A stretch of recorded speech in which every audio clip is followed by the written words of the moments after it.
Assalomu alaykum, hurmatli obunachilar, hurmatli musulmon ahli. Namangan shahrida juda ko'p mana uylarni chiqarib kelyapmiz. Hozir paytda biz Yangi Namangan tumani, Samarqand Savxoz 4-Bahor ko'chasidamiz. Yo'l yuzidan hech qancha yurmaganda shuni oyog'i mana где-то 100 metr, 150 metr yurgandan mana shu lokatsiyaga kelasizlar. Juda ham fayzli xonadon. Hattoki mana bunaqangi qilib juda ham chiroyli qilib ziloniy zonalarni ajratib qo'yilgan ekan. Bu ham kimlargadir juda ham yoqadi. Menga shaxsan bunaqa holat paneli mana bu yerga archa qilib juda ham chiroyli kom-kom qilib qo'yilgan ekan. Odamning bag'ri dili ochiladi. Ko'rayotgan bo'lsangiz, turtga follarni ham qilingan ekan. O'ziga yarasha akamiz o'zlarini fukuslariga mos qilib bu xonadonni o'zlari uchun yashab turish uchun maza qilgan ekanlar. Hali men ichkariga ham Instagramga ham albatta oldim. Addenni qilingan 3 ta xonani ham betonini o'zini ko'rdim. Betoniga ham hattoki beton ichiga tosh tashlamaganman. Armaturalarni ham eng yaxshisini qo'yganman dedilar. Men aytdim, ha, haqiqatdan o'zlari uchun juda ham baquvvat qilgan ekanlar deb. Endi sizlarning vaqtingizni olmaymiz-da, kiramiz. Bu xonadonimiz albatta shunday kirganingizdan keyin mana bunaqangi navieslarimiz qarshi oladi. Navieslarimizni ham tunko follar qilib, oxirgi dizaynda qilib juda ham chiroyli qilib qo'ygan ekanlar. Albatta mashinangizni shunday olib kirib qo'yasizlar, mashinangizni mana shu yerda qo'yib qo'yaverasiz. Xo'p, bu yerga kirganimizdan keyin nima uchun fayzli xonadon dedim? Fayzli xonadon deganda Tevada 3 ta xonamizdan iborat. Bu xonamiz mana katta zal sifatida qilingan ekan. Endi sizlarni bir qator ko'rsataman. Albatta sizlar bilan birga ko'rsak maza qilamiz. Qani siz ko'rsating Mansurbek deydigan insonlar uchun sizlar bilan mana ko'rsatamiz. Hop, bu xonadonimizni kirib ko'radigan bo'lsak, bir zal sifatida qilib, mana bunaqasiga 4 metrlik qilib, kengina qilib chiroyli qilib qo'yilgan ekan. Hop, mana ayrim narsalarga e'tibor bermaysizlar, chunki bu xonadonni endi sotish uchun qaror qilishgan ekan. O'shaning uchun bu narsalarga e'tibor bermaysizlar. Hop, ko'rayotgan bo'lsanglar, o'rta holatda vadimirsalarni qilib chiroyli qilib qo'yilgan ekan. O'zingizlar vkusingizga mos qilib turib, abo yopishtirsanglar bo'ladi yoki bo'lmasam ularsiz kimki sotib oladigan bo'lsa, o'zining vkusiga mos qilib qo'yaveradi. Nega deganda bu yerda ko'rayotgan bo'lsanglar, baquvvat qilib juda ham chiroyli qilib qurilgan ekan. Keyingi xonamizga olib kiraman. Keyingi xonamiz ham hamma xonadonimiz aytib o'tganimdek 4 metrlik qilib juda ham keng tashlangan ekan. Bilasiz, ko'proq kishilar 3,5 tashlanadi. Buni qat kengroq qilib tashlangan ekan. Xo'p, bu yerda kirganimizdan keyin o'g'lim uchun mana shu xonadonni qilganman dedilar. Bu xonadonimizni o'ydali sifatida kirganingizdan keyin misol olganda bu tomoningiz spalniy bo'ladigan bo'lsa yoki bo'lmasam bu tomon spalniy qilinadigan bo'lsangiz ham u burchakda ko'rayotgan bo'lsangiz suv uchun tashlab ketilgan ekan. Ya'ni tashqi sanuzulni o'rnatib qo'ysangiz bo'ladi. Hozir bilasiz, zamon o'zgarib ketgan, haligacha chiroyli qilib o'sha narsalargacha e'tibor berib o'sha yerga qo'yib ketilyapti. Nima desa bo'ladi? Menga shaxsan bu yerda ko'rib yashagalarim kelib ketdi. Hozir sabablarini yana videoni oxirigacha ko'rsanglar aytib o'taman. Zinadan tushib kelganimizda bu yerdagi zinamiz ham juda yuqori darajada baland emas. Endi 2 etajli xonadon desa ham bo'ladi. Sababi bu xonadonni ham pastkisini podval sifatida qilingan ekan. Juda ham ko'pchilik insonlar bu podvalda qishda o'tirish uchun isitish tizimiga juda ham yaxshi bo'ladi deb mana shunaqangi, ya'ni buni past holatda, mana misol olganda meni bo'yimni ko'radigan bo'lsangiz, mana shunchalik holatda qilinadi. Bilasizlar, odatda xonadonlar bundan yuqori salkam 280, 290 kerak bo'lsa 3 ham qilishayotgan insonlarimiz bor. Buni pastga qilinganning sababi issiqdan o'tirasiz. Bu oshxonani ko'rayotgan bo'lsanglar, oshxonada mana bu yerda hamma narsa tayyorlanadi. Keyin bu yerga o'tirib, choyingizni ichib, xullasi mana shu yerda hamma narsa basar bo'lib, yoki bo'lmasam bir pas televizorni ko'rib, televizorni yoqib qo'yasizlar, televizorni ko'rib, yoki bo'lmasam internetingizni yoqib qo'ysangiz maza qilib seriallarni tomosha qilib o'tiradigan joy tegdi.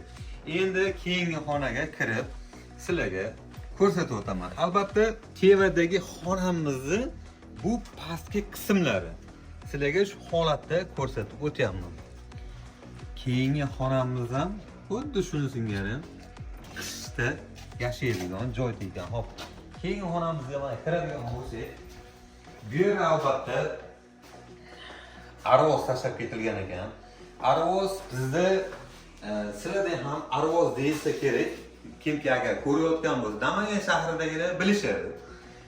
Namangandan chetdagilar nima deydi mana bu narsani? Albatta o'z fikringizni kommentariyada yozib qoldiringlar.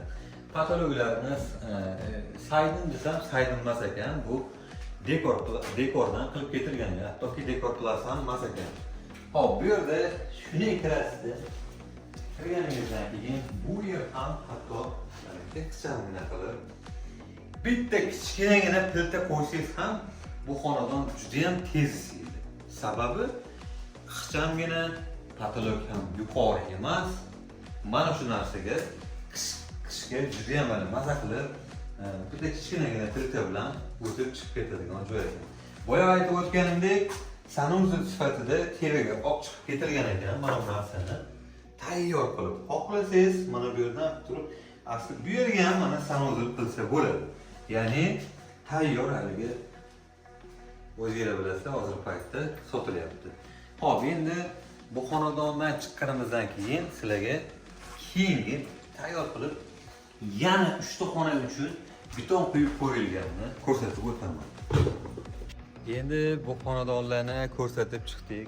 Sizlarga mana boya aytib o'tganimdek, mana bu betonlarini juda ham baquvvat qilib qilganman ukam. Hattoki bizda asosan beton quyilayotganda o'rtasiga tosh yoki bo'lmasam beton nimadirlarni qo'yib ketiladi-da. Bu yerga hech qanaqangi tosh ham qo'ymaganman. Mana shu betonning o'zida bo'lgan, nima deganda haqiqiy baquvvat bo'lsin deb mana bu armaturalariga ham e'tibor berganman ukam dedilar. Armaturani ham eng yaxshisidan, ya'ni Begavot, o'zingizlar bilasizlar, Begavot eng yaxshi armaturalardan biri. Shuning uchun mana bu eng katta zal qilganman dedilar. Mana bu xonadonimni ota-onam uchun qildirib qo'yganman, ya'ni sanuzillari bilan. Ko'rayotgan bo'lsangiz, betonlari ham shuning uchun sal pastakina qilingan ekan. Endi yoshi katta insonlar bilasizlar, zina ko'proq bo'lsa chiqishga qiynalishadi, oyoqlari og'riydi.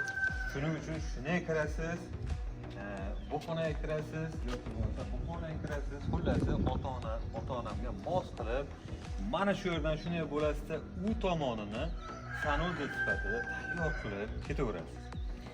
Shu tomonlari to'g'risiga menga yoqdi. G'ishtlarni ham mana pishir-g'ishta qilib, o'zlari juda ham chiroyli qilib qilgan ekanlar.